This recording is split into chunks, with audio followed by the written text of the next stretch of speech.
Teman-teman sekalian, kenapa saya ingin mengangkat komunikasi yang efektif kepada teman-teman sekalian? Yang pertama, kita belajar dari sebuah sejarah yang mungkin di satu sisi itu sejarah yang cukup menyedihkan gitu ya, karena banyak korban jiwa yang berjatuhan. Tetapi bagi Indonesia, peristiwa itu adalah peristiwa yang mungkin ada hikmahnya, karena ada peristiwa tersebut Indonesia bisa merdeka dari penjajahan Belanda dan juga Jepang. Apa sih peristiwa itu, Mas Endar? Peristiwanya adalah The Mokusatsu Tragedy. Di sini teman-teman ada yang udah tahu apa sih Mokusatsu Tragedy itu? Ada yang udah tahu? Kaisar Jepang menjawabnya dengan Mokusatsu gitu kan ya. Yang artinya bisa dua makna teman-teman. Moku itu artinya adalah diam, satsu itu artinya membunuh. Jadi bisa diartikan dua, yaitu saya membangkang ataupun saya mengingkari ultimatum itu yang pertama. Atau yang kedua, saya no comment gitu kan. No comment artinya saya tidak mau menjawab hal itu terlebih dahulu. Saya mau menunggu jawaban dari pihak Moskow ataupun pihak Uni Soviet. Karena kan Jepang pada saat waktu itu bersekutu dengan Uni Soviet.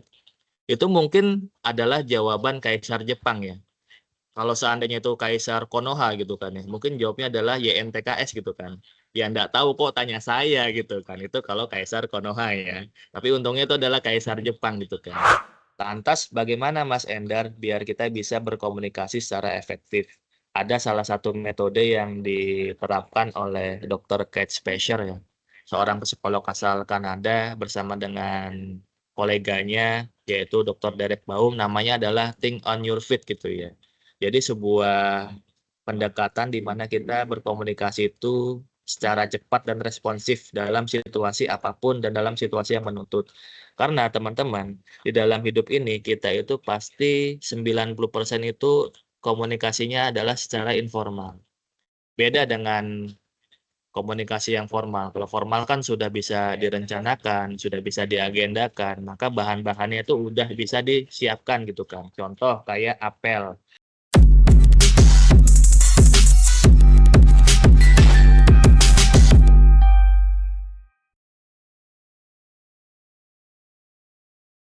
Baik, teman-teman sekalian, waktu menunjukkan 8:36. Kira-kira bisa kita mulai atau masih menunggu terlebih dahulu? Bebas Bang, ikut aja. Siap.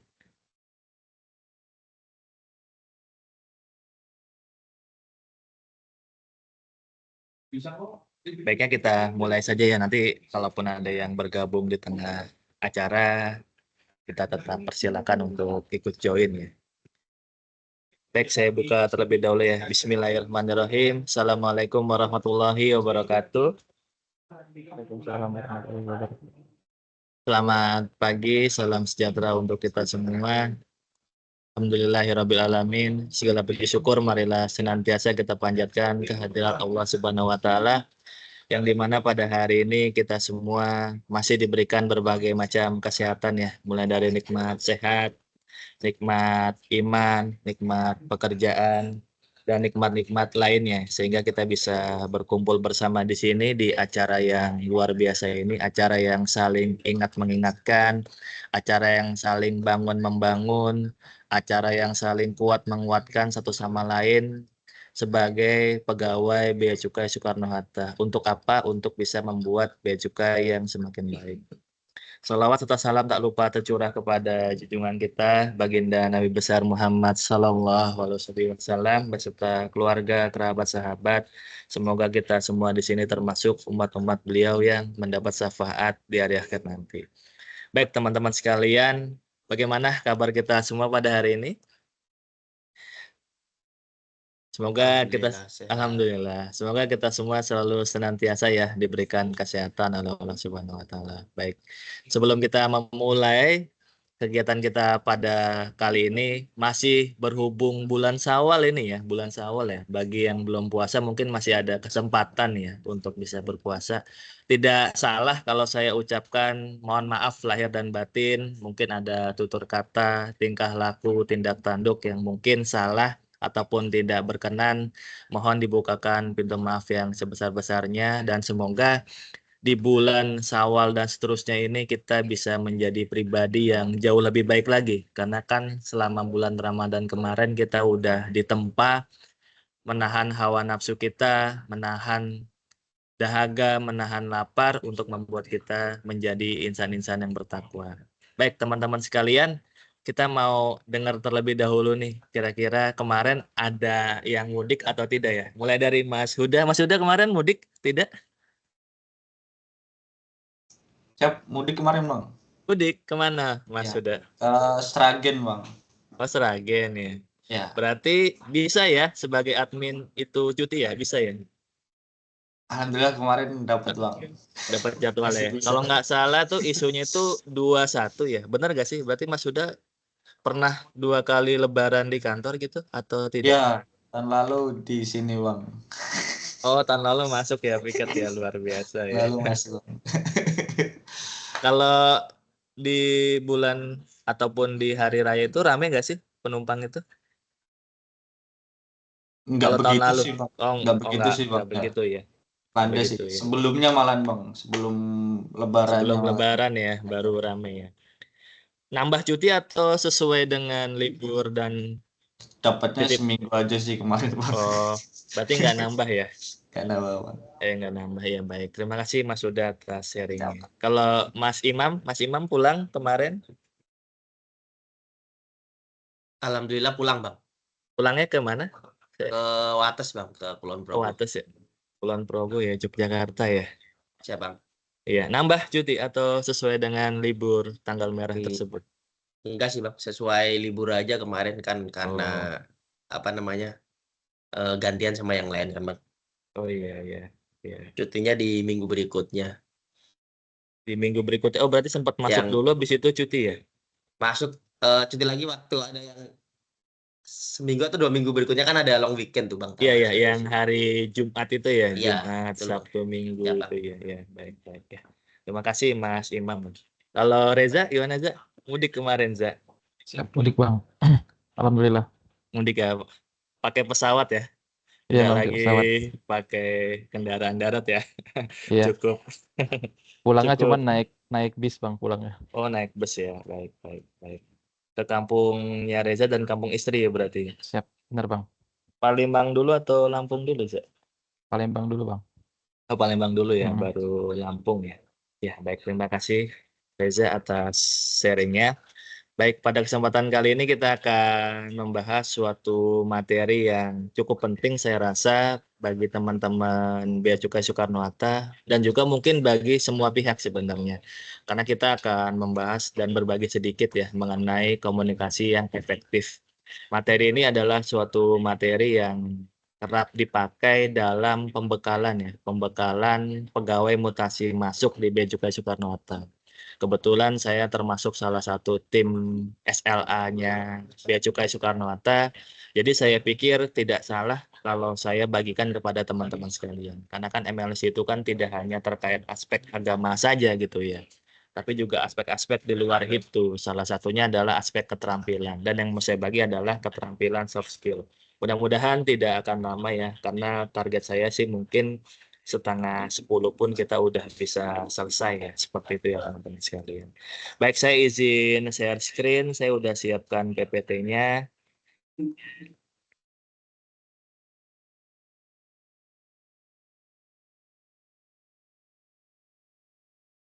Sudah muncul ya, saya lihat ya, sudah muncul. Saya juga pakai handphone sebagai layar kontrol ya, sudah muncul. Ya, baik. Teman-teman sekalian, kenapa saya ingin mengangkat komunikasi yang efektif kepada teman-teman sekalian? Yang pertama, kita belajar dari sebuah sejarah yang mungkin di satu sisi itu sejarah yang cukup menyedihkan gitu ya, karena banyak korban jiwa yang berjatuhan. Tetapi bagi Indonesia, peristiwa itu adalah peristiwa yang mungkin ada hikmahnya, karena ada peristiwa tersebut Indonesia bisa merdeka dari penjajahan Belanda dan juga Jepang. Apa sih peristiwa itu, Mas Endar? Peristiwanya adalah The Mokusatsu Tragedy. Di sini teman-teman ada yang udah tahu apa sih Mokusatsu tragedi itu? Ada yang udah tahu? Reza, apa udah pernah mendengar? Imam atau Mas Huda, apa udah pernah mendengar istilah ataupun tragedi Mokusatsu ini? Komatom bang. Komatom ya? Ya betul sekali, benar sekali Mas Reza atas tanggapannya. Jadi Mokusatsu tragedi ini singkatnya adalah pada tanggal 28 Juli 1945, pemerintah Amerika Serikat yaitu Presiden Harry S. Truman mengultimatum Jepang dan sekutunya untuk menyerah tanpa perlawanan. Namanya adalah Deklarasi Potsdam. Pembangkangan ataupun penolakan atas ultimatum itu berarti menandakan perang gitu kan, menandakan perang lebih lanjut. Tahu tidak teman-teman apa tanggapannya Kaisar Jepang pada waktu itu gitu ya. Kaisar Jepang menjawabnya dengan Mokusatsu gitu kan ya. Yang artinya bisa dua makna teman-teman. Moku itu artinya adalah diam, satsu itu artinya membunuh.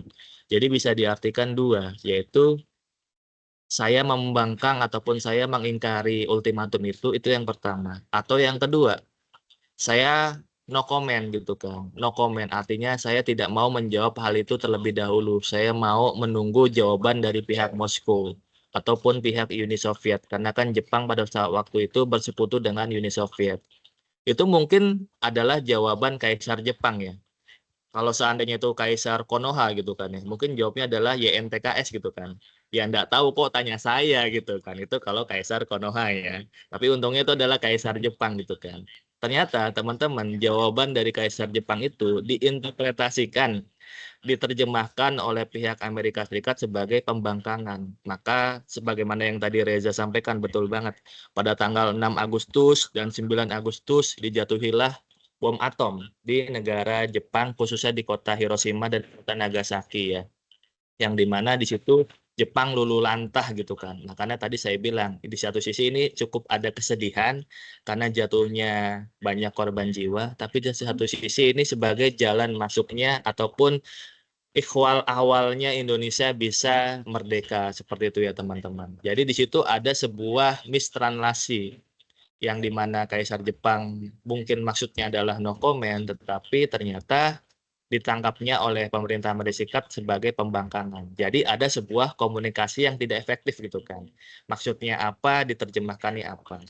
Lalu ada peristiwa yang kedua teman-teman, namanya adalah meledaknya kapal ulang-alik milik NASA Amerika.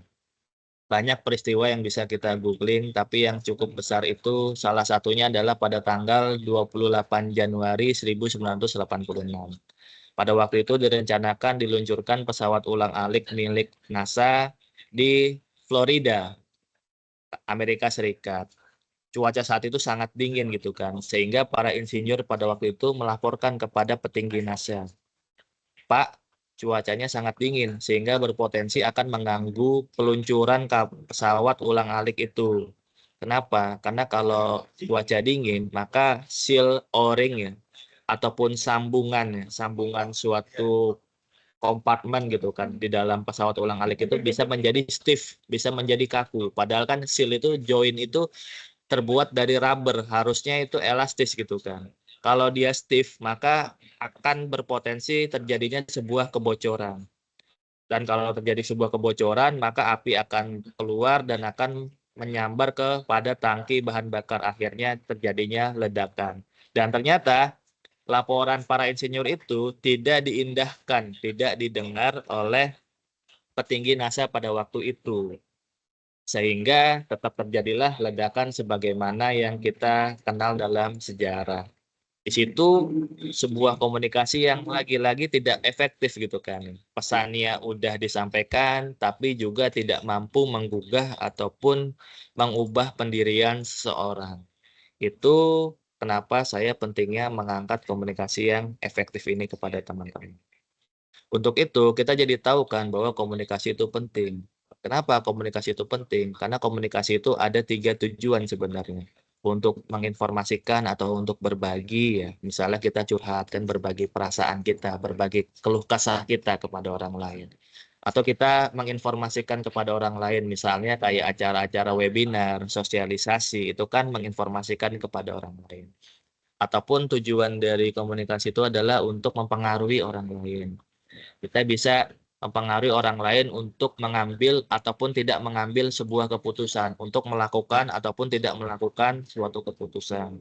Dan yang terakhir yang paling hebat adalah untuk bisa menggerakkan seseorang. Mungkin seseorang bisa terpengaruh ya, tapi belum tentu dia bisa bergerak pada saat itu. Itulah 3 tujuan penting komunikasi yang harus kita ketahui. Dan komunikasi itu apa sih, Mas Endar? Komunikasi itu adalah sebuah penyampaian informasi, pesan, ide, gagasan dari satu pihak kepada pihak lain, baik secara verbal maupun secara non-verbal. Dan dari tadi kita menyebutkan komunikasi yang efektif. Sebenarnya apa sih definisi komunikasi yang efektif itu gitu kan? Komunikasi yang efektif itu adalah komunikasi yang dimana kita berada di frekuensi yang sama, atau istilahnya adalah the communication is in tune gitu kan. Dalam frekuensi yang sama. Jangan sampai kita maksudnya A tetapi diterima oleh pihak lain menjadi B, C, atau D, seperti itu ya teman-teman. Lantas bagaimana Mas Endar biar kita bisa berkomunikasi secara efektif? Ada salah satu metode yang diterapkan oleh Dr. Kate Speicher ya, seorang psikolog asal Kanada bersama dengan koleganya yaitu Dr. Derek Baum, namanya adalah think on your feet gitu ya. Jadi sebuah pendekatan di mana kita berkomunikasi itu secara cepat dan responsif dalam situasi apapun dan dalam situasi yang menuntut. Karena teman-teman, di dalam hidup ini kita itu pasti 90% itu komunikasinya adalah secara informal. Beda dengan komunikasi yang formal. Kalau formal kan sudah bisa direncanakan, sudah bisa diagendakan, maka bahan-bahannya itu udah bisa disiapkan gitu kan. Contoh kayak apel. Apel itu kan sudah diagendakan, maka sudah disiapkan tuh teks pidatonya pengambil apel. Tetapi sehari-hari kita itu tidak seperti itu. Kita pasti terjadi sebuah komunikasi yang informal. Iya, kayak misalnya Mas Huda di bandara. Itu kan pasti ketemu sama penumpang, pasti akan ditanyakan sebuah topik yang tidak bisa kita perkirakan sebelumnya. Itulah kenapa saya pentingnya berbagi think on your feet ya.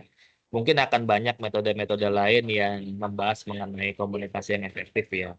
Karena di sini saya yakin teman-teman udah expert semua di dalam materi komunikasi ya. Apalagi Reza sama istrinya itu kan juga salah satu orang yang bergerak di bidang yang sama dengan saya, public speaker gitu kan ya. Udah sering lah sharing-sharing, udah sering lah membagi mengenai pentingnya berkomunikasi. Mungkin nanti Reza juga bisa feedback ya, kalau dari istrinya itu apakah sama ataukah ada perbedaan gitu, ataupun bahkan ada tingkat lanjut dari apa yang saya sampaikan. Itu namanya adalah think on your feet. Jadi bukan berarti berpikir dengan dengkul kita, bukan.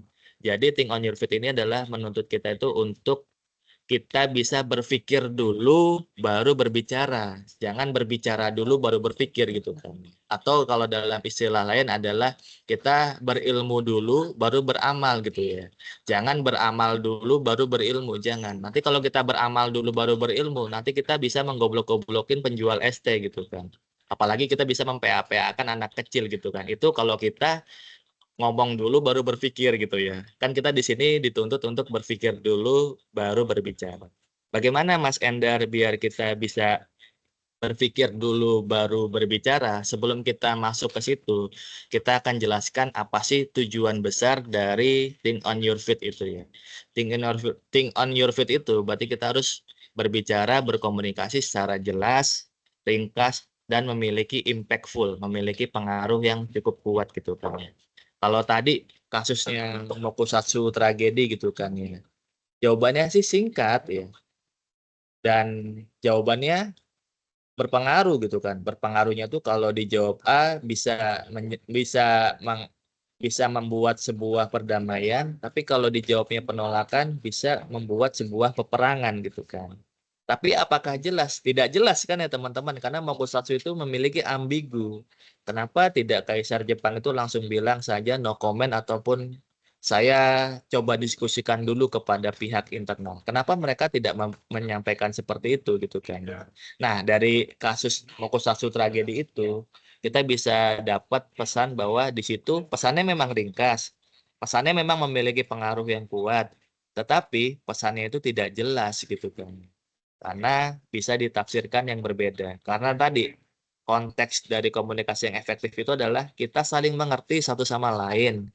Maksudnya, kita saling mengerti pesan yang disampaikan oleh orang lain. Itu kan, the communication is in tune gitu kan. Kita satu frekuensi lah sederhana, seperti itu. Lantas bagaimana Mas Endar kita biar bisa berpikir dulu baru berbicara gitu kan ya. Karena kalau kita berpikir dulu baru berbicara nanti kita menyampaikannya itu bisa runtut, bisa tidak bertele-tele, bisa tidak kelihatan kosong gitu kan ya. Kalaupun kita baca teleprompter pun kita bisa tidak terlihatan kosong gitu kan. Karena kita udah tahu pesannya, bisa udah tahu intinya itu seperti apa, seperti itu ya teman-teman ya. Bagaimana Mas Endar biar kita bisa think on your feet itu? Yang pertama kita harus mengetahui struktur berpikir. Nanti saya akan coba bagi bagaimana sih kita caranya menguatkan struktur berpikir kita. Jadi kan the think on your feet ini kan berarti kan kita komunikasi responsif yang cepat gitu kan. Berarti kan harus dituntut berpikir yang cepat juga. Ketika kita datang gitu kan di dalam suatu rapat, tiba-tiba Pak Gatot gitu kan nembak kita, "Mas Endar, bagaimana laporan perkembangan perusahaan AEO A misalnya." Kita kan nggak siap tuh. Pasti kan kaget, itulah namanya komunikasi informal tadi. Tapi karena kita punya struktur berpikirnya, kita nggak usah lagi panik, nggak usah lagi tegang gitu kan. Oh, saya harus jelaskan dulu misalnya ucapan salam. Kayak tadi kan saya juga membuka acara ini kan udah terstruktur tuh. Salam dulu, habis itu kita ucapan puji syukur, ucapan sholawat kalaupun memang acaranya muslim ya.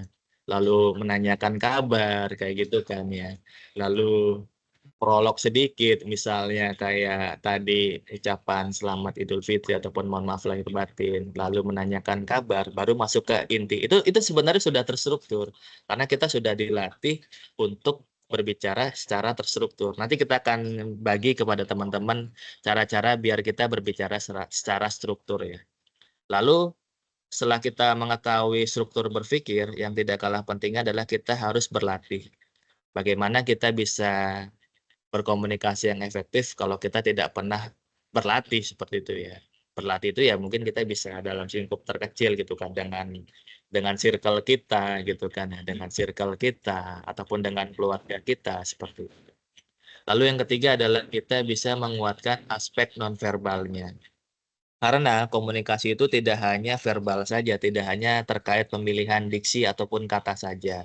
Tidak sepenting maksudnya tidak hanya menuntut seberapa jaksel kita gitu kan. Karena kan banyak saat ini kan bahasa-bahasa jaksel ya. Tetapi juga ada aspek lain yaitu aspek nonverbalnya seperti gestur maupun seperti voice gitu ya. Nanti kita akan jelaskan apa itu nonverbal.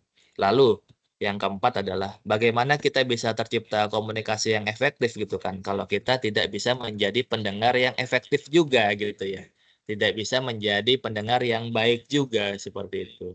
Jadi komunikasi yang efektif itu tidak hanya menuntut bagaimana kita mampu berkomunikasi yang baik, tetapi juga harus menuntut bagaimana kita bisa menjadi pendengar yang baik juga seperti itu.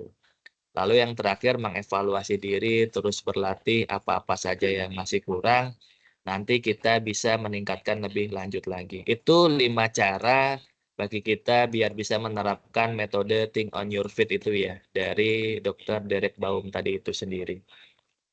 Sekarang kita akan masuk ataupun melatih ataupun mengetahui seberapa penting struktur berpikir itu. Teman-teman sekalian, kalau melihat angka ataupun layar yang ada di hadapan teman-teman, kira-kira apa yang tergambar pertama kali di benak teman-teman? Mas Imam bisa berpendapat apapun bebas ketika Mas Imam melihat angka ataupun tampilan di depan ini, apa yang pertama kali terbenak di pikirannya Mas Imam? Apa Mas? Ada satu angka yang beda, Bang. Ada satu angka yang beda ya, sisanya kan 00 semua ya, kayak gitu ya. Iya betul betul. Itu tidak salah betul. Saya mencoba menampung. Sekarang saya coba mau mendengar pendapat yang lain. Ini Mas Huda lagi off cam ya, apalagi ada pelayanan. Izin Bang, baru sibuk di sini Bang, izin Bang. Oh ya, nggak apa-apa, nggak apa-apa. Tapi Jadi, bisa Bang, ngelihat angka ini nggak, Mas? bisa Bang. Ya, Satu kira-kira apa yang ada di benak Mas Huda melihat angka ini?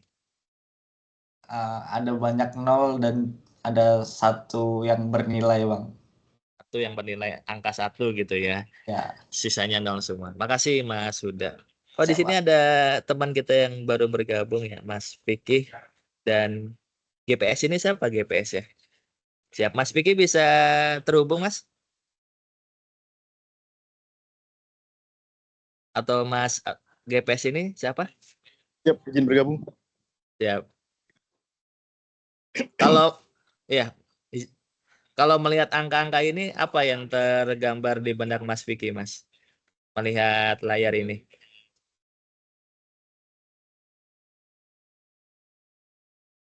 Izin, kalau Ya. melihat angka-angka ini, apa ya, kesan pertama yang timbul di pikiran saya sih mungkin fokus ke angka 1 ya.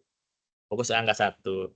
Siap, siap ya. Makasih Mas Vicky atas pemaparannya. Jadi semua pendapat itu benar, tidak ada yang salah di sini. Yang saya mau bagi kepada teman-teman terkait dengan materi ini, kalau seandainya slide ini saya ubah menjadi seperti ini, ada titik-titiknya ataupun ada strukturnya, maka pesannya jadi lebih jelas bukan teman-teman kan? Kalau tadi kan masih ambigu ya. Apakah itu menggambarkan nol yang banyak sajakah ataukah ternyata menggambarkan suatu bilangan yaitu bilangan 100 juta rupiah. Itu teman-teman pentingnya struktur ya. Struktur itu ibarat kata seperti titik di angka-angka nol ini, titik di angka bilangan-bilangan ini teman-teman. Jadi membuat sebuah pesan itu menjadi lebih cepat ditangkap oleh semua pihak bukan? Dan bisa membuat semuanya di dalam satu penafsiran yang sama bukan? Kalau tadi kan penafsirannya bisa beda-beda. Kayak tadi Mas Imam, Mas Huda, Mas Vicky bisa mungkin berpendapat yang berbeda-beda. Tetapi ketika kita sudah kasih struktur, pesannya jadi satu. Pesannya jadi bisa ditangkap seragam oleh semua pihak. Seperti itu teman-teman, pentingnya struktur di dalam sebuah komunikasi. Biar maksud kita itu bisa ditangkap lebih cepat, bisa ditangkap lebih baik oleh lawan bicara kita. Itu kenapa pentingnya struktur ya. Kenapa? Karena biar kita tuh bisa fokus. Kalau kita sudah punya struktur berpikir di dalam otak kita sebelum kita menyampaikan sesuatu, kita tuh bisa fokus. Misalnya, saya mau menyampaikan tentang komunikasi. Pasti saya akan fokus bahasnya komunikasi doang, tidak akan melebar kepada hal-hal yang lain. Dan juga kita bisa mendetilkan ataupun mengklarifikasikan lebih lanjut apa yang sedang kita pikirkan. Itulah gunanya struktur kalimat ya, struktur berkomunikasi. Lalu yang tidak kalah penting adalah memudahkan kita untuk mengembangkan ataupun mempersempit pemaparan kita. Contoh, kalau seandainya waktu kita sudah mepet gitu kan, sudah dikodekan misalnya oleh panitia, Mas Endar tinggal 5 menit lagi misalnya kayak gitu kan. Kita bisa memendekkan karena kita sudah ada struktur-strukturnya seperti itu. Tetapi kalau seandainya waktunya masih panjang, kita bisa mendalami, bisa memanjangkan tanpa harus melebarkan fokusnya. Nanti kita akan kasih contoh ya, gimana maksudnya yang disampaikan oleh Mas Endar itu. Untuk bisa membuat ataupun melatih struktur berpikir kita, ada 3 metode teman-teman yang bisa kita pakai untuk melatih struktur berpikir kita. Yang pertama tentang clock plan ya. Metode clock plan ya. Nanti saya akan contohkan bagaimana metode clock plan itu. Jadi, metode clock plan itu sederhananya kita berbicara tentang sesuatu hal yang sudah lampau, lalu saat ini ataupun saat yang akan datang. Intinya tuh kita bagi pembicaraan kita menjadi 3 aspek waktu ya. Bisa tahap perencanaan, pelaksanaan, evaluasi, proses, pasca, dan lain semacamnya. Contoh nih, mohon didengarkan dengan baik-baik ya teman-teman. Misalnya, saya datang di sebuah rapat dan ditanyakan langsung sama Pak Gatot, Mas Endar, tolong dong jelasin bagaimana sih proses ekspor impor itu, bagaimana sih proses impor itu gitu kan ya. Saya akan jawab seperti ini. Contoh yang pertama ya. Nanti silakan teman-teman bandingkan. Silakan nanti teman-teman bandingkan. Yang pertama saya akan jawab seperti ini. Baik Pak, untuk bisa melakukan impor, maka yang pertama kali kita itu harus memiliki syarat-syaratnya Pak. Salah satunya itu adalah NIB, nomor induk berusaha, nomor identitas berusaha. Kalau kita sebagai importir ya berarti kita harus memiliki NIB yang berstatus sebagai importir gitu kan. Akses kepabeannya berstatus sebagai importir dan juga memiliki angka pengenal impor gitu kan. NIB-nya berstatus sebagai angka pengenal impor juga. Setelah kita memiliki NIB-nya Pak, lalu kita pastikan juga memiliki modulnya. Saat ini modul udah web based semua dalam portal CSA 4.0 Pak. Portal CSA 4.0. Setelah kita udah punya NIB, kita udah punya portalnya, lalu yang kita lakukan adalah mensubmitnya Pak. Mensubmitnya kepada Bea dan Cukai. Mensubmit kepada Bea dan Cukai, nanti kita akan lihat apakah kita dapat jalur apa, jalur merah apa jalur hijau. Kalau merah ada proses-prosesnya, yaitu pemberitahuan kesiapan barang dan juga melakukan pemeriksaan fisik barang. Kalau hijau, ya kita sudah SPPB dan bisa langsung keluar sambil memantau apakah ada NPD ataukah apakah ada SPTNP seperti itu. Lalu setelah sudah dapat SPPB, kita langsunglah Pak cari perusahaan pengangkutannya untuk bisa menyelesaikan proses DO kita biar bisa kontainernya dikeluarkan dari pelabuhan. Kira-kira itu Pak proses melakukan importasi Pak. Itu contoh yang pertama ya teman-teman.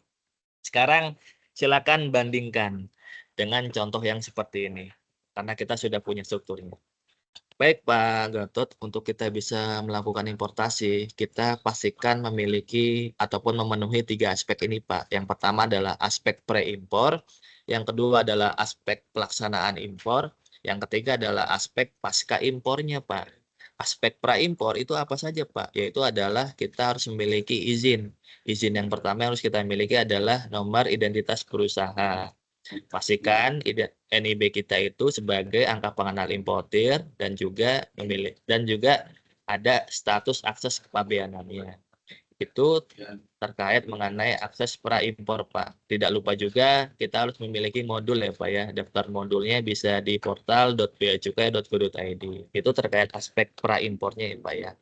Kalau aspek saat impornya, yaitu kita pastikan telah mensubmit dokumen kepada Bea Cukai. Nanti output endingnya itu ada 2 Pak. Kalau tidak jalur merah, ya jalur hijau. Karena kita kan perusahaan umum ya.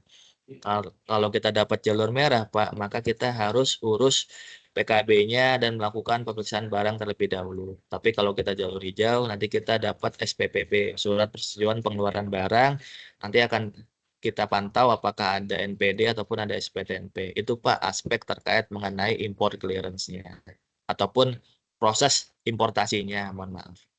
Lalu masuk ke aspek yang ketiga Pak, yaitu adalah aspek pasca impornya Pak, yaitu kita harus mencari perusahaan rekanan kita, perusahaan logistiknya untuk mengurus DO kita. Kita bayar sewa kontainernya agar kontainernya kita bisa keluar dari kawasan pelabuhan. Jadi itu Pak ada 3 aspek proses impor. Dari pra, pada saat, sampai pasca impor. Itu teman-teman contohnya Clockpen. Jadi kita membiasakan di diri kita, di otak kita itu sudah ada bahan-bahan yang akan kita sampaikan. Untuk memudahkannya, biar kita tidak ngeblank, tidak panik, tidak hilang, makanya kita bagi menjadi 3 aspek waktu. Karena menurut para pengamat, 3 itu sesuatu hal yang cukup bagi kita untuk mengingat gitu kan. Soalnya kalau kita mengingat 10 aspek, kalau kita mengingat lebih dari 5 aspek kan mungkin kita akan lupa, malah akan ngeblank, malah akan panik. Tapi kalau kita mencoba membaginya menjadi 3 aspek itu kita kemungkinan lupanya kecil. Itu satu. Yang kedua, kita bisa fokus kan, kita ngomongin tentang impornya saja. Itu yang kedua. Yang ketiga, kita bisa mengklarifikasi lebih detail maksud-maksud kita. Ya kan ya tadi teman-teman clarifies our thinking gitu kan ya di slide yang sebelumnya kan. Kita bisa mendetilkan apa yang ada di benak pikiran kita. Lalu yang terakhir, kita bisa freedom to expand gitu kan ya, ataupun untuk memendekkan. Kayak tadi, misalnya kalau seandainya saya waktunya sempit, saya akan bisa bilang seperti ini. Pak Gatot, untuk impor itu ada 3 aspek. Aspek pra, aspek pada saat, sama aspek pasca. Aspek pra itu cukup kita memiliki NIB sama portal. Kalau aspek pada saat, kita harus mensubmit ke bea cukai. Nanti kita akan dapat respon namanya SPPP atau SPJM, jalur merah atau jalur hijau. Kalau aspek pasca, kita harus kontak perusahaan jasa logistik untuk mengeluarkan kontainer kita. Nah, itu teman-teman maksudnya. Jadi kita bisa memanjangkan, bisa memendekkan. Kalau waktunya sempit, kita bisa sampaikan inti-intinya saja. Tapi kalau waktunya kita panjang, kita bisa lebih melebarkan. Itu salah satu metode yang bisa kita pakai untuk bisa membuat struktur berpikir di dalam otak kita ya. Biar kita ngomongnya itu terukur, terencana, sistematis, dan tidak melebar kemana-mana. Itu aspek yang pertama. Sebelum kita lanjut, saya mau dengar dulu nih pendapatnya dari teman-teman sekalian. Menurut Reza, ya 2 contoh tadi itu terasa tidak aja perbedaannya menurut Reza? Lebih mudah ditangkap yang mana? Yang contoh yang pertama yang saya gamblang begitu saja, ataukah yang saya udah potong-potong seperti itu? Lebih enak yang mana Reza? Menurut Reza aja. Siap, izin Bang. Kalau enaknya pasti jelas yang kedua ya, karena yang kedua itu kan Iya. tadi sudah dibagi menjadi 3 ya, past, present, Iya. dan future-nya kan. Jadi Iya. orang tuh bakal lebih mudah untuk memetakan informasi yang ditangkap menurut saya. Betul. Semakin Dan lebih simpel ya, cepat. semakin baik. Iya, Betul. gitu sih Bang. Betul. Semakin mudah ditangkap juga kan Reza ya. Iya, benar Bang. Ya, jadi kan terciptalah sebuah komunikasi yang efektif itu karena kan saling menerima satu sama lain, saling paham satu sama lain. Karena kan komunikasi yang efektif itu lagi-lagi saya ulang ya, ketika kita satu frekuensi gitu kan, bisa menerima pesan yang sama seperti itu. Baik, makasih Reza atas tanggapannya. Sekarang kita masuk ke metode yang kedua yang bisa kita pakai untuk melatih struktur berpikir kita dan membuat komunikasi kita itu menjadi jauh lebih efektif. Sama seperti halnya clock plan, triangle plan itu intinya membagi menjadi 3 aspek juga. Tapi kalau tadi kan kayak ada sekuensinya gitu ya, kayak ada urutan waktunya gitu ya. Tapi kalau triangle plan itu lebih enak lagi, tidak terikat urutan waktu. Misalnya kita mau membagi sesuatu hal itu menjadi 3 aspek pun boleh-boleh saja gitu kan. Ini saya kasih contoh biar teman-teman bisa jauh lebih paham maksudnya triangle plan. Tapi saya langsung contoh yang pakai triangle plan-nya ya. Karena kalau tadi kan yang tidak pakai sama pakai udah saya contohkan di contoh yang pertama ya. Sekarang ini contoh yang langsung memakai triangle plan. Yaitu misalnya nih saya ditanya lagi sama Pak Gatot di rapat mendadak gitu kan. Mas Endar, menurut Mas Endar bagaimana sih pentingnya ataupun manfaatnya dari SLA itu sendiri, SLA ataupun SCSC ya, itu sendiri? Saya akan jawab dengan menggunakan metode triangle plan ya, seperti ini, biar komunikasinya bisa lebih enak juga. Baik Pak Gatot, manfaat dari SLA bagi kita, para pegawai, kita bisa lihat dalam 3 aspek Pak, dalam 3 segmen Pak, ataupun dalam 3 bagian, yaitu dari sisi hukum, dari sisi hukum. Dengan adanya SCSC ini, ataupun SLA ini, teman-teman kita di lapangan jadi memiliki sebuah payung hukumnya Pak. Jadi mereka tahu apa yang harus mereka lakukan dan mereka tahu apa yang tidak boleh mereka lakukan. Dan juga ada perlindungan dari instansi tempat mereka bekerja, tempat kita bekerja. Kalau mereka seandainya dirasa ataupun ada pengguna jasa yang tidak berkenan dengan pelayanan yang mereka lakukan. Selama mereka bisa memastikan sesuai dengan prosedur, sesuai dengan SOP-nya, sesuai dengan SCSC-nya, ataupun sesuai dengan SLA-nya, maka mereka tidak akan disalahkan. Jadi itu Pak, manfaat yang pertama dari aspek hukumnya. Lalu manfaat yang kedua Pak, dari aspek pelayanannya. Dengan adanya SLA ini, dengan adanya SCSC ini, pelayanan kita jadi jauh lebih seragam, Pak. Tidak ada lagi pembedaan satu sama lain. Sehingga tidak akan muncul protes-protes dari masyarakat yang dimana mereka sering berkata, kok dulu saya boleh, sekarang kok saya tidak boleh. Kok dulu bisa, sekarang kok nggak bisa. Nah, tidak ada lagi, Pak, kata-kata seperti itu. Karena pelayanannya sudah seragam dengan adanya dokumen SCSC itu. Itu manfaat yang kedua, Pak, dari aspek pelayanan. Kalau yang tadi kan dari aspek hukum, sekarang dari aspek pelayanan. Lalu aspek yang tidak kalah pentingnya manfaat SCSC itu dari sisi apa, Pak? Dari sisi kepercayaan diri, Pak. Dari sisi psikologis, Pak. Dengan adanya SCSC ini, teman-teman menjadi lebih firm, lebih percaya diri, dalam melakukan pekerjaan sehingga tidak takut lagi akan diviralkan ataupun akan dijadikan perbincangan publik. Jadi itu Pak 3 manfaat dari SCSC. Kita bisa lihat dari aspek hukumnya, adanya payung hukum, dari aspek pelayanannya lebih bisa optimal dan lebih seragam lagi. Dari aspek kepercayaan diri petugas pun jadi bisa meningkat Pak. Seperti itu. Nah itu teman-teman contoh dari menggunakan Triangle Plan dalam kita berkomunikasi atau istilahnya adalah think on your feet. Jadi kita bisa menjawab dengan cepat, responsif dalam komunikasi yang informal itu, komunikasi yang serba dadakan itu, serba tidak terduga itu, tapi dengan maksud yang jauh lebih bisa cepat diterima oleh semua pihak. Karena kita udah membaginya menjadi 3 aspek. Lagi-lagi angkanya 3 ya. Karena 3 itu dirasa cukup pas gitu ya. Bagi kita sebagai komunikator ya dalam menyampaikan, biar tidak terlalu banyak, biar tidak lupa, biar tidak ngeblank. Bagi si pendengar pun kayak tadi Mas Reza katakan, dia pun juga tidak terlalu banyak information gitu kan. Oh ternyata udah dibagi-bagi menjadi 3 saja. Itu adalah metode Triangle Plan ya teman-teman sekalian ya. Yang bisa kita pakai dalam menunjang komunikasi yang efektif yang bisa kita lakukan dalam kehidupan kita sehari-hari. Khususnya teman-teman yang di bandara, termasuk juga yang di kantor pun juga sih. Karena kan kita sering ketemu pengguna jasa, pasti kan topiknya juga beragam tuh. Topiknya juga tidak terduga tuh. Jadi kita bisa tahu berbicara dengan efektif dalam kondisi yang menuntut, dalam kondisi yang tidak terduga. Atau istilahnya adalah komunikasi yang informal itu. Itu adalah metode yang ketiga ya teman-teman ya. Sekarang kita akan masuk metode yang keempat, namanya adalah pendulum plan.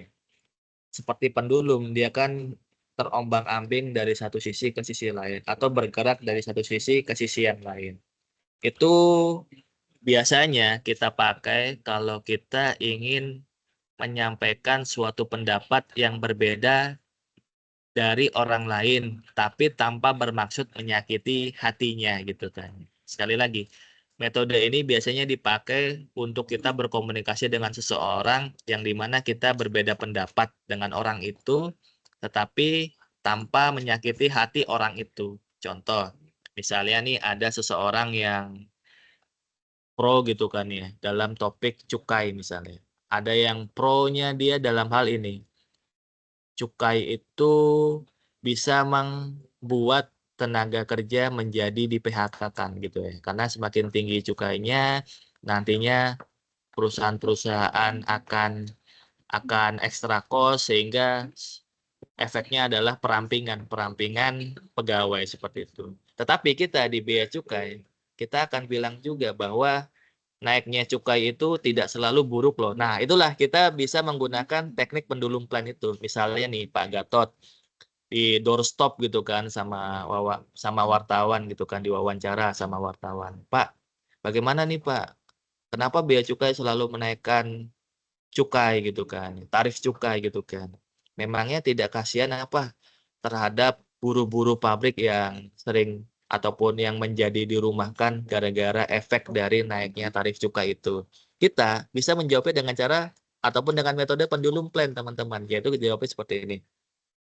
Baik teman-teman sekalian, berbicara tentang cukai, di satu sisi kita tahu bahwa cukai itu bisa memiliki dampak yang sebagaimana teman-teman tadi sampaikan. Salah satunya adalah perampingan buruh-buruh yang bekerja pada suatu pabrik. Namun, jangan juga kita lupakan bahwa ada manfaat besar lain dari naiknya cukai itu. Yang pertama, kita bisa meningkatkan pelayanan kesehatan kita agar bisa memberikan pelayanan yang maksimal kepada masyarakat yang membutuhkan. Seperti itu. Ataupun kita bisa memberikan manfaat lain karena ada namanya dana bagi hasil cukai. Kita bisa kembalikan lagi ke daerah-daerah sehingga daerah-daerah tersebut bisa menggunakan dananya untuk bisa kepentingan ataupun untuk bisa hal yang membuat manfaat bagi warga sekitarnya. Jadi seperti itu teman-teman untuk menjawab pertanyaan wartawan dengan menggunakan metode pendulum plan. Jadi nangkep ya maksudnya ya. Jadi kita bagaimana biar menyampaikan pesan kita dengan efektif tapi juga tanpa menyakiti orang lain. Jadi kita pakai metode pendulum plan. Jadi kita iyain sedikit maksudnya dia, tapi kita tegaskan lagi sisi lain yang mungkin belum mereka capture ataupun belum mereka bayangkan sebelumnya. Jadi itu adalah metode pendulum plan. Dengan menggunakan 3 metode ini, insya Allah kita komunikasinya itu jadi jauh lebih terstruktur. Kita juga udah melatih di dalam benak kita itu udah ada struktur yang mau kita bicarakan, sehingga komunikasi kita bisa lebih efektif. Itu teman-teman mengenai struktur berpikir. Tadi kan ada beberapa cara ya untuk meningkatkan komunikasi efektif kita ya. Pertama adalah melatih struktur berbicara maupun struktur berpikir. Lalu yang kedua adalah praktis. Yang ketiga itu adalah pentingnya aspek nonverbal. Nah, ini yang mau saya bagi. Sekarang kita udah masuk ke tahap yang ketiga ya, yaitu pentingnya nonverbal di dalam komunikasi. Karena di dalam komunikasi itu teman-teman tidak semata-mata ataupun tidak hanya terkait mengenai diksi saja. Verbal itu diksi. Bagaimana kita menyusun kata-kata kita, menyusun kalimat kita. Kalau teman-teman pernah dengar ya, dulu ada namanya Vicky Prasetyo ya kan, artis ataupun selebgram. Itu kan bahasanya kan bahasa-bahasa yang wow banget gitu ya. Kalau istilah anak zaman sekarang bahasa-bahasa yang jaksel banget gitu kan ya. Tapi apakah bahasa saja cukup? Ternyata tidak teman-teman. Jadi kita biar bisa membuat komunikasi yang lebih efektif, orang lain cepat nangkep maksud kita juga butuh 2 aspek lain. Dan menurut penelitian itu 2 aspek lain itu justru malah yang lebih besar daripada aspek diksi, yaitu aspek voice ya. Jadi kita dalam bersuara itu ada tone-nya, ada naik turunnya gitu kan ya. Untuk menunjukkan penekanan dan biar orang juga tidak bosan. Kalau kita datar aja kan nanti orang juga bosan. Tiba-tiba dengerin kita dia tidur lagi. Kan seperti itu ya teman-teman. Lalu juga ada namanya clarity. Kita harus jelas ngomongnya, jangan kayak orang kumur-kumur kayak gitu kan. Lalu juga ada ekspresi-ekspresi verbal kayak wow, amboy gitu kan. Gile bener tuh orang tuh. Nah, itu kan adalah verbal expression ya. Ekspresi-ekspresi dari suara. Tapi kalau ekspresi-ekspresi dari mimik nanti masuknya ke visual. Visual itu kita juga kalau berbicara itu ya wajahnya jangan datar saja. Ada micro expression kita.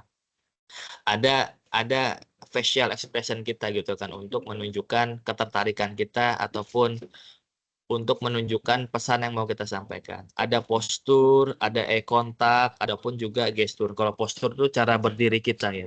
Tapi kalau gestur ya mungkin kita sering kayak bahasa tangan gitu kan. Kita ngomong pakai bahasa tangan seperti itu. Itu teman-teman hal lain yang bisa meningkatkan kemampuan efektif kita adalah dari sisi nonverbalnya. Tadi kan yang ketiga itu adalah nonverbalnya. Lalu yang keempat yang tadi sempat kita singgung di slide yang sebelumnya adalah kita di samping harus bisa menjadi komunikator yang efektif, ternyata bagaimana kita bisa menciptakan komunikasi yang efektif kalau kita hanya maunya berbicara doang, tapi tidak mau mendengarkan orang lain gitu kan. Maka kita harus menjadi pendengar yang efektif juga. Bagaimana caranya Mas Endar kita bisa menjadi pendengar yang efektif? Ada berbagai macam pendekatan ataupun cara ya. Mungkin lebih banyak lagi daripada yang akan saya sampaikan ini ya. Tapi secara sederhana ada 5 ini. Yang pertama kita kontak ya. Kontak ataupun memberikan atensi ya kepada orang kita. Orang yang berbicara sama kita gitu kan ya. Bisa dengan eye contact.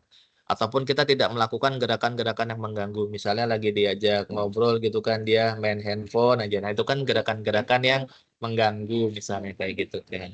Jadi ya kalau lagi ngobrol ya ngobrol fokus kayak gitu kan. Lalu juga kita bisa menunjukkan ketertarikan yang kita lakukan terhadap materi yang disampaikan oleh orang lain. Dan juga ada adab-adab terkait memotong pembicaraan. Biarkan dia selesaikan dulu. Kalau bisa sih di-repeat ya. Ketika orang itu di-repeat gitu kan ya, bahasanya, kata-katanya, orang itu senang gitu kan. Berarti menandakan kita itu mendengarkan dia gitu kan.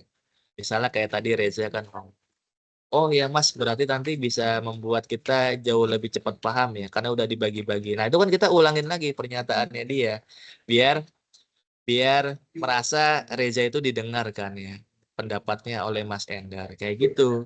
Jadi kita sedikit melakukan repeat itu nggak apa-apa. Atau kalau dalam bahasa teorinya adalah parafrase.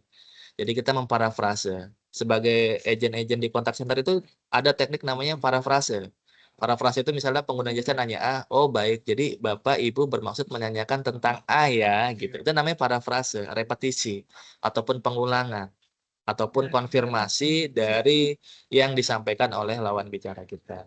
Lalu yang terakhir adalah kita harus bersikap wajar. Jangan lebay gitu kan mendengarkan orang lain, ataupun jangan tidak semangat ketika kita mendengarkan orang. Jangan menunjukkan mimik tidak semangat, mimik ngantuk ketika mendengarkan orang lain berbicara. Mungkin itu teman-teman sekalian materinya yang bisa saya sampaikan. Semoga kita bisa bermanfaat, khususnya bagi kita semua di sini selaku pegawai bea cukai, karena percayalah 90% dalam hidup kita ini adalah komunikasi yang informal. Makanya kita harus berlatih bagaimana kita bisa membuat suatu komunikasi yang terstruktur, baik kata-katanya maupun baik pikiran kita. Biar kita itu bisa berpikir dulu baru berbicara. Jangan berbicara dulu baru berpikir. Itu teman-teman semoga bisa bermanfaat. Lebih kurangnya mohon maaf.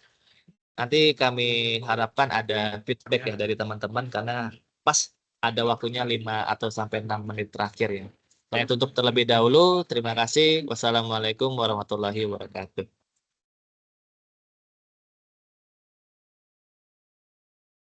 Kira-kira ada yang mau ditanggapi nggak? Atau mungkin ada yang disanggah gitu kan? Ataupun ada kesan apa gitu kan yang teman-teman dapatkan dari pemaparan materi ini? Atau mungkin Reza dulu. Reza ini kan adalah praktisi public speaker dia juga nih. Luar biasa, ada Desra Media kan. Bikin kajian-kajian yang sangat dalam gitu kan di YouTube ya. Luar biasa lah pokoknya. Membahas politik juga gitu kan, ekonomi, saham, dan lain semacam. Itu kan juga public speaker. Nah, kalau dari Reza gimana aja komunikasi yang efektif itu? Bisa berbagi pada teman-teman. Mungkin saya ini Bang ya, saya ingin mengapresiasi. Pertama ini mungkin kita tahu hal-hal kayak gini, cuman saya menemukan hal baru, insight baru sebenarnya dari materi Abang kayak triangle point tadi, terus ada pendulum tadi, terus ada yang kayak pembagian tiga tiga bagian tadi kan, betapa pentingnya angka 3 itu. Jadi itu kayak semacam ilmu baru juga yang saya dapatkan karena selama ini kan saya tuh belajarnya dulu tuh komunikasi public speaking, bagaimana menjadi narasumber, bagaimana berbicara di depan orang. Nah, tapi kan ini kan seperti yang Abang bilang tadi, kalau 90% komunikasi kita itu adalah informal ya. Dan ini merupakan insight baru yang saya dapatkan. Terus yang kedua mungkin banyak komunikator hebat, public speaker hebat, tapi tidak semuanya itu seorang pendengar yang baik gitu. Jadi kita tuh nggak cuman sekedar berbicara. Mungkin kita banyak ilmunya, kita berbicara banyak hal, tapi kita tidak bisa menjadi pendengar yang baik, itu berarti kita bukan komunikator yang hebat. Itu sih menurut saya. Itu aja, Bang. Siap, makasih Mas Reza atas tanggapannya tadi ya. Yang pertama kan tadi dapat insight baru ya. Ternyata ada berbagai macam metode-metode yang mungkin kita bisa pakai karena ternyata 90% dalam hidup kita ini adalah komunikasinya informal. Lalu yang kedua adalah ternyata kita itu tidak hanya dituntut untuk menjadi komunikator yang efektif ya, tapi itu juga menjadi pendengar yang efektif juga. Banyak yang kecele di situ, banyak yang jago ngomong tapi tidak jago mendengar. Gitu. Itu memang fakta yang sering kita hadapi di dalam kehidupan kita kali ini. Terima kasih Ja atas tanggapannya Za. Ada lagi ini Mas GPS kira-kira siapa ya Za ya? Pakai inisial ya, Mas Gulfi kali ya, bukan ya? Gulfi Ismail atau siapa ini? Apa bisa terhubung Mas GPS karena kita cowok-cowok semua pasti ini mas-mas ya.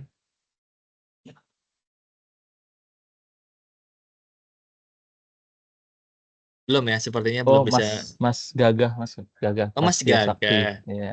Gagah Prasetyo Sakti. Oh iya ya GPS ya inisialnya dia ya. Mas Gagah terhubung?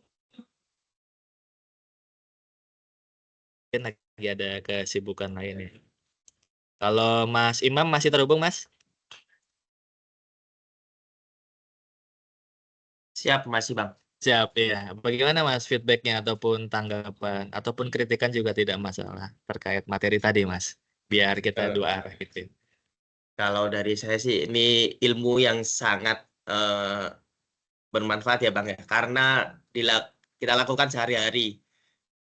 Komunikasi dengan rekan, dengan pengguna jasa, ataupun dengan yang lain-lain. Tadi udah disampaikan juga sama apa namanya tanggapannya sama Mas Reza, saya setuju Bang terkait apa namanya.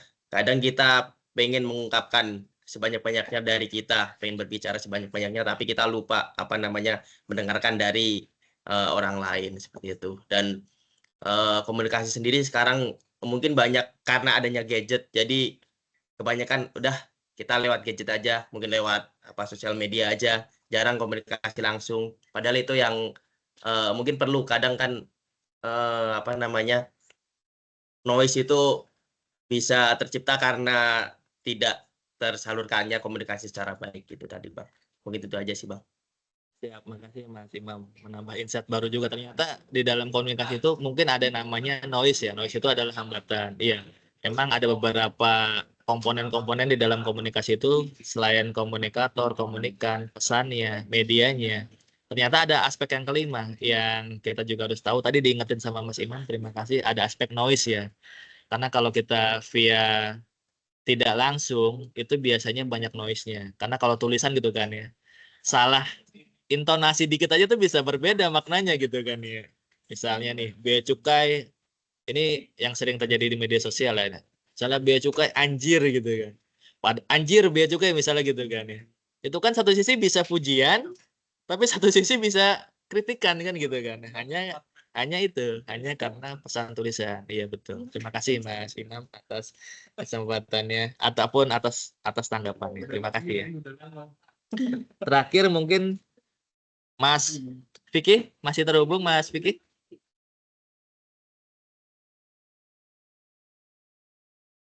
Mas Vicky Ramadhin atau Mas Huda masih terhubung? Apa lagi melayani penumpang?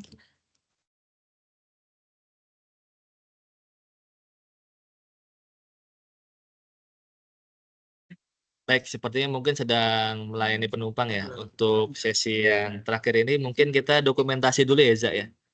Jadi teman-teman tolong kalaupun yang bisa mendengarkan suara saya ini, kalau memang bisa dijangkau gadgetnya ataupun laptopnya, tolong di open kamera terlebih dahulu. Nanti kita akan lakukan dokumentasi. Kalau sudah siap, tolong dieksekusi ya, Za ya. Atau mau menunggu teman-teman open kamera dulu. Kalaupun tidak, kita segerakan saja. Ya. Oke, siap izin ya. 3, 2, senyum, 1. Oke, Bang. Baik, baik teman-teman sekalian, sesuai dengan yang kita agendakan, kita coba tidak terlalu bertele-tele gitu kan ya, biar lebih efektif efisien. Sesuai dengan perencanaan kita 9:30, alhamdulillah kita sudah mencapai pukul 9:30. Pada kesempatan kali ini saya coba recap lagi, semoga dengan materi yang disampaikan ini bisa membuat kita bisa berkomunikasi yang lebih efektif lagi, khususnya bagaimana kita membentuk sebuah komunikasi yang terstruktur dan juga pikiran yang terstruktur gitu kan ya. Karena kenapa? Karena di dalam dunia ini itu penting bagi kita untuk berpikir dulu baru berbicara, jangan berbicara dulu baru berpikir. Dan juga yang tidak kalah penting adalah bagaimana kita bisa menjadi pendengar yang efektif ya. Terima kasih atas segala atensi dan perhatian teman-teman sekalian. Mohon maaf apabila ada kekurangan. Oh iya, dan teman-teman, berarti jangan lupa absen ya. Jangan lupa absen linknya. Karena nanti direkonkan sama Pak Casman ya, antara laporannya sekretaris dengan absensinya teman-teman. Jadi jangan sampai lupa absensi di formnya ya teman-teman sekalian. Baik, saya tutup. Terima kasih. Mohon maaf bila ada kekurangan. Wassalamualaikum warahmatullahi wabarakatuh.